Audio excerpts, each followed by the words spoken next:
নতুন অর্থবছরের এডিপি ইতিবাচক, প্রকল্পের মান ঠিক রেখে অযৌক্তিক খরচ কমানোর তাগিদ। ১.৫ বছরেও শেষ হয়নি সুরমার ১৫ কিলোমিটার ড্রেজিং, পলিথিনকে দুষছেন পানি উন্নয়ন বোর্ড। এবং বড় শক্তিগুলোর ক্ষমতার লড়াই আর অর্থনৈতিক স্বার্থে যুদ্ধের বিস্তৃতি, পেছনের আরেক কারণ যুক্তরাষ্ট্রের অস্ত্র ব্যবসা।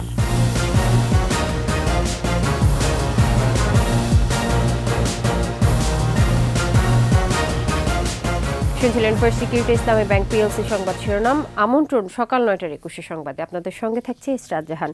দর্শক, ২১ টেলিভিশনের সংবাদ একই সাথে সরাসরি দেখতে পাবেন আমাদের ফেসবুক পেজ www.facebook.com/2124 অনলাইনে। এছাড়াও সংবাদে আরও থাকছে ৫ মাসে তৈরি ক্রিকেটের প্রথম মডিউলার স্টেডিয়াম নিউ ইয়র্কের নাসাউ কাউন্টি, বাংলাদেশ ভারত প্রস্তুতি ম্যাচ দিয়ে যাত্রা শুরুর অপেক্ষা।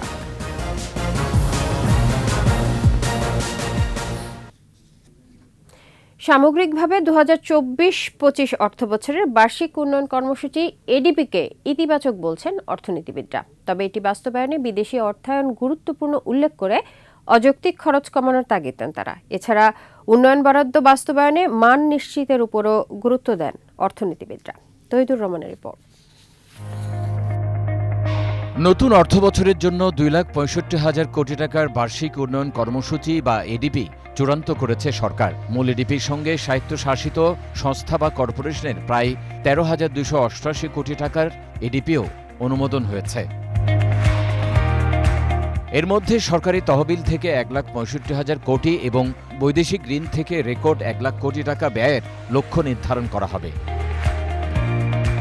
এবারও পরিবহন অবকাঠামো সংশ্লিষ্ট প্রকল্পগুলোতে অগ্রাধিকার দেয়া হয়েছে। বরাদ্দের পরিমাণ ৭০,০০০ কোটি টাকা। বিদ্যুৎ ও জ্বালানিতে প্রায় ৪০,০০০ কোটি, শিক্ষা খাতে ৩১,০০০ কোটি টাকা বরাদ্দ রাখা হয়েছে। আবাসন, স্বাস্থ্য, কৃষি এবং পরিবেশ জলবায়ু মোকাবেলার জন্য গুরুত্ব দেয়া হয়েছে এডিপিতে। সামগ্রিকভাবে ২০২৪-২৫ অর্থবছরের জন্য অনুমোদনকৃত এডিপিকে ইতিবাচক হিসেবে দেখছেন অর্থনীতিবিদরা। চলমান উন্নয়ন প্রকল্প বাস্তবায়ন হলে অর্থনীতি এগিয়ে যাবে বলছেন তারা। সামগ্রিক অর্থনৈতিক চ্যালেঞ্জের সাথে সামঞ্জস্য রেখে ওভারঅল বাজেটের সাইজকেও এবছর বেশ সংযত করা হয়েছে।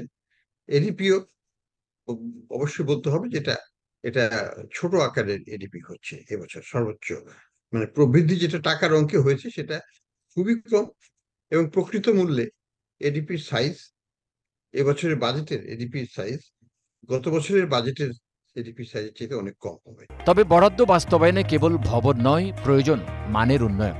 শুধু টাকা ঢাললেই শিক্ষা ভালো হয়ে যাবে, শিক্ষা ব্যবস্থা ভালো হবে, স্বাস্থ্য ব্যবস্থা ভালো হবে, তা কিন্তু হবে না।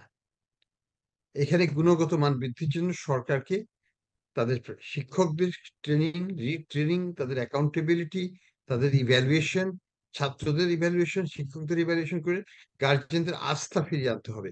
অর্থনীতি কঠিন চ্যালেঞ্জে রয়েছে, তাই এডিপিতে বিদেশি সহায়তা টাকার মানকে শক্তিশালী করতে তথা মূল্যস্ফীতি কমাতে ভূমিকা রাখবে বলেও আশা করছেন অর্থনীতিবিদরা।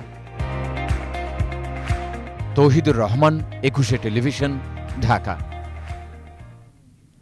সুরমা নদীর নগর অংশে ১৫ কিলোমিটার ড্রেজিং ১.৫ বছরেও শেষ না হয় ক্ষুব্ধ সিলেটবাসী। তাদের অভিযোগ, দুর্নীতি করতেই প্রকল্পের কাজ বর্ষা মৌসুম পর্যন্ত টেনে আনা হয়েছে। তবে পানি উন্নয়ন বোর্ডের কর্মকর্তাদের দাবি, নদীতে পলিথিন জমে থাকায় কাজের এই ধীরগতি। এদিকে বাকি থাকা ৭.৫ কিলোমিটার নদী খনন নিজেরাই শেষ করতে মন্ত্রণালয়ে চিঠি দিয়েছে সিটি কর্পোরেশন। সিলেট বিভাগীয় প্রতিনিধি ওয়েস খসরুর রিপোর্ট, জানাচ্ছেন রত্না জামান। ২০২২ সালের ভয়াবহ বন্যায় ডুবে যায় সিলেট নগরের অর্ধেক এলাকা। এ থেকে রেহাই পেতে ১৫ কিলোমিটারের নগর অংশে সুরমা নদী খননের দাবি ওঠে। গত বছরের জানুয়ারিতে ৫০ কোটি টাকা ব্যয়ে ড্রেজিং শুরু করে পানি উন্নয়ন বোর্ড। আগামী জুন মাসে প্রকল্পের কাজ পুরোপুরি শেষ হওয়ার কথা থাকলেও এ পর্যন্ত ড্রেজিং হয়েছে ৬০%। চলতি বর্ষা মৌসুমে লুটপাট করতেই এ কালক্ষেপণ, অভিযোগ সুশীল সমাজের। এখন যা খনন হবে, কি খনন করবেন সেটাকে পরিদর্শন করে সেটা রিপোর্ট দিবে। এখানে আসলে পুরো এই নদী খননের বিষয়টা সম্পূর্ণরূপে একটা দুর্নীতির বিষয়। প্রকল্পের ক্ষেত্রে যে দীর্ঘসূত্রিটা, সেইটা একটা বড় কারণ। আর দ্বিতীয়ত হচ্ছে ষড়ঋতুর দেশ বাংলাদেশ। এই দেশে প্রকল্প এমনভাবে শুরু করা উচিত যাতে বর্ষা মৌসুম শুরুর আগেই আমাদের প্রকল্পগুলো শেষ হয়ে যাওয়া। নদীর তলদেশে কয়েক স্তরে পলিথিন জমে থাকায় কাজে বাধা পড়ছে দাবি পানি উন্নয়ন বোর্ডের। ড্রেজিং শেষে এর সুফল নগরবাসী ভোগ করবেন বলছে সংস্থাটি। যেখানে হার্ড স্টার্ট আছে, পলিথিন বর্জ্য আছে, বিভিন্ন কাঠের গুঁড়ি ড্রেজিং করতে গেলে কাটা ভেঙে যাচ্ছে কাঠের গুঁড়ির জন্য, যার কারণে ড্রেজিং এর অগ্রগতিটা কিছুটা ব্যাহত হচ্ছে। এদিকে কাজের ধীরগতিতে বাকি অংশের খনন নিজেদেরই উদ্যোগেই করতে চায় সিটি কর্পোরেশন। এ বিষয়ে নৌ পরিবহন মন্ত্রণালয়ে চিঠি দেয়া হয়েছে।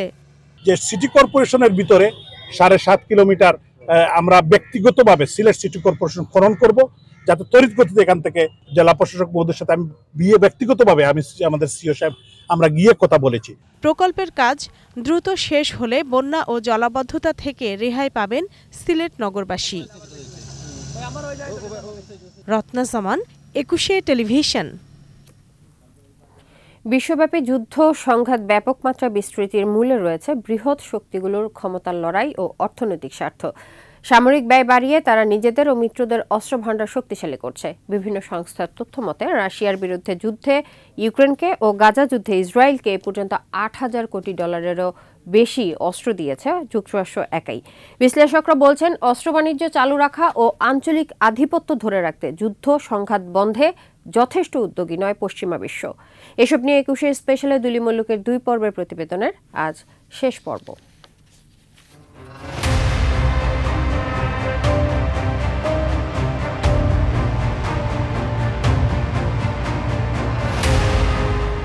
ইউক্রেনের রুশ অভিযান, মধ্যপ্রাচ্যে ইসরায়েল হামাস যুদ্ধ, কোরীয় উপদ্বীপ, দক্ষিণ চীন সাগর ও ইন্দো প্যাসিফিক অঞ্চলে ভূরাজনৈতিক উত্তেজনা বৃদ্ধি, সব মিলে অস্থিতিশীলতা বাড়ছে পুরো বিশ্বে।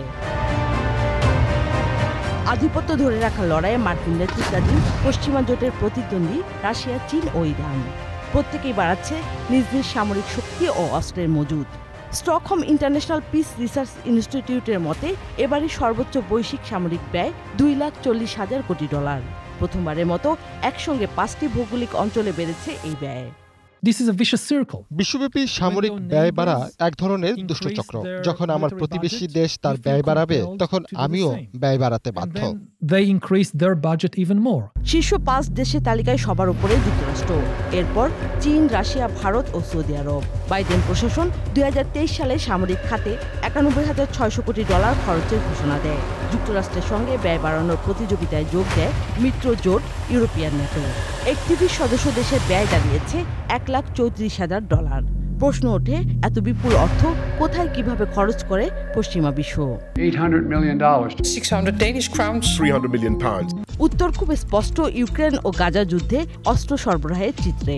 2 বছরে ইউক্রেনকে $6,900 কোটি অস্ত্র দেয় যুক্তরাষ্ট্র।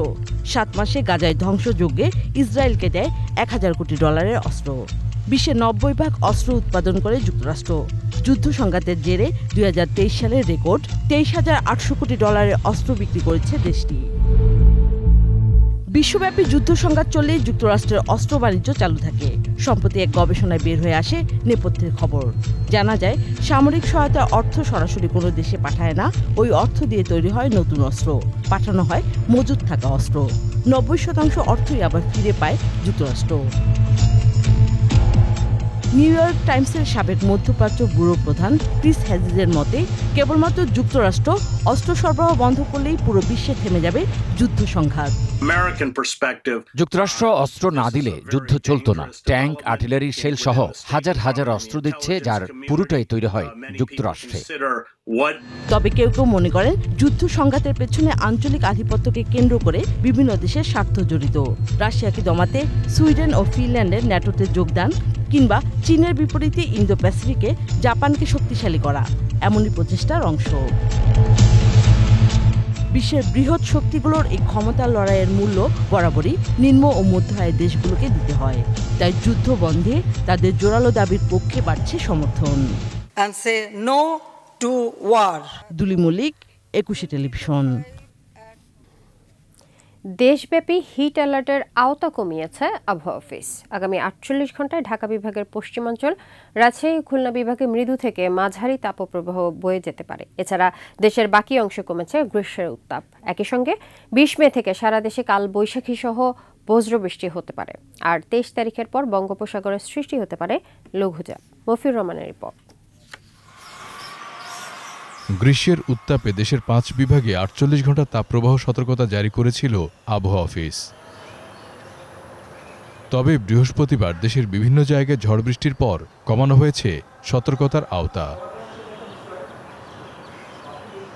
আবহাওয়া অফিস বলছে 20 মে থেকে পরবর্তী কয়েকদিন দেশব্যাপী ঝড় বৃষ্টি হবে। এতে কমবে তাপমাত্রার পারদ। কিছু অংশ বাদ দিয়ে বাকি অংশগুলোর উপর দিয়ে তাপপ্রবাহের যে অ্যালার্ট সেটা আরও 48 ঘন্টার জন্য বর্ধিত করা হয়েছে। সেই এলাকাগুলো হলো রংপুর, রাজশাহী, খুলনা এবং ঢাকা বিভাগের পশ্চিমাংশ। 20 মে থেকে সারা দেশেই বৃষ্টিপাতের সম্ভাবনা শুরু হবে এবং তখন সারা দেশেই তাপমাত্রা কমে গিয়ে মানুষের সহনীয় পর্যায়ে ফিরে আসবে। 23 মে বঙ্গোপসাগরে লঘুচাপ তৈরি হতে পারে বলেও জানায় আবহাওয়া অধিদপ্তর। আগামী 22 অথবা 23 মে সাগরে একটা লঘুচাপ তৈরি হওয়ার সম্ভাবনা রয়েছে এবং পরবর্তীতে এটা তৈরি হওয়ার পরে আমরা আসলে বলতে পারবো যে এটা আরও ঘনীভূত হবে কিনা বা এটা কোন দিকে মুখ করবে সেটা তৈরি হওয়ার পরে আমরা জানিয়ে দেওয়া হবে। এদিকে পাবনা, রংপুর, খুলনা, বরিশাল সহ দেশের বিভিন্ন জায়গার উপর দিয়ে তাপপ্রবাহ বয়ে যাচ্ছে। এতে প্রচণ্ড অস্বস্তিতে সাধারণ মানুষ। শুক্রবার দেশের সর্বোচ্চ তাপমাত্রা রেকর্ড করা হয় চুয়াডাঙ্গায় 39.3 ডিগ্রি সেলসিয়াস। মফিউর রহমান, একুশে টেলিভিশন, ঢাকা। মালচিং পদ্ধতিতে জৈব বালাইনাশক ব্যবহার করে সবজি চাষে দারুণ সফল মেহেরপুরের পৌর এলাকা কালাচাঁদপুরের এক তরুণ। আর তাকে অনুসরণ করছেন স্থানীয় অনেকেই। মালচিং পদ্ধতিতে উৎপাদন হওয়া শাকসবজি মানবদেহের জন্য অনেকটাই নিরাপদ। উৎপাদন খরচ তুলনামূলক কম হওয়ায় চাষিরাও মুনাফা পান বেশি। মেহেরপুর প্রতিনিধি ফারুক হোসেনের তথ্য ছবিতে আরও জানাচ্ছেন রাজীব জামান। মেহেরপুর পৌর শহরের কালাচাঁদপুর এলাকার আতিকুর রহমান কৃষি বিভাগের পরামর্শে মালচিং পদ্ধতিতে জৈব বালাইনাশক ব্যবহার করে সবজি উৎপাদনে দারুণ সাড়া ফেলেছেন তিনি।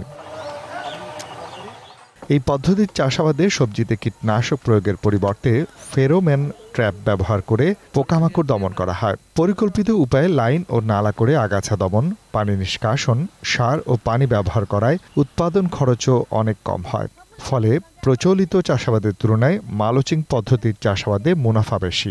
কৃষি সিনিয়র অফিসারদের সাথে সহযোগিতায় আমরা এই আবাদগুলো আমি তৈরি করছি, তাতে আল্লাহর রহমতে অনেক ভালো ফলন দিয়েছে।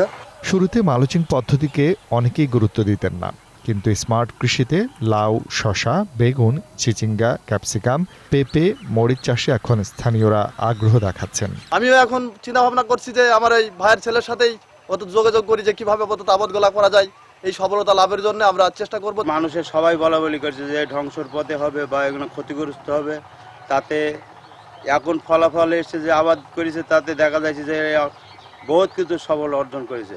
কৃষি কর্মকর্তারা বলছেন মালচিং পদ্ধতিতে জৈব বালাইনাশক ব্যবহারের চাষাবাদ করে অনেকে সফল হয়েছেন। পদ্ধতিটি জনপ্রিয় হয়ে উঠছে।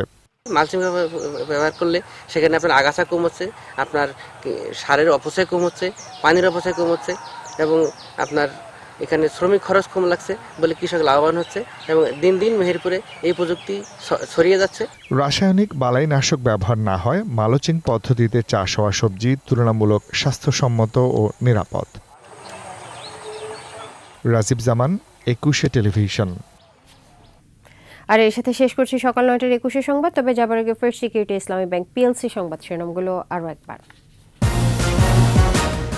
নতুন অর্থ বছরের এডিবি ইতিবাচক, প্রকল্পের মান ঠিক রেখে অযৌক্তিক খরচ কমানোর তাগিদ। 1.5 বছরেও শেষ হয়নি সুরমার 15 কিলোমিটার ড্রেজিং, পলিথিনকে দুষছেন পানি উন্নয়ন বোর্ড। এবং বড় শক্তিগুলোর ক্ষমতার লড়াই আর অর্থনৈতিক স্বার্থেই যুদ্ধের বিস্তৃতি, পেছনের আরেক কারণ যুক্তরাষ্ট্রের অস্ত্র ব্যবসা।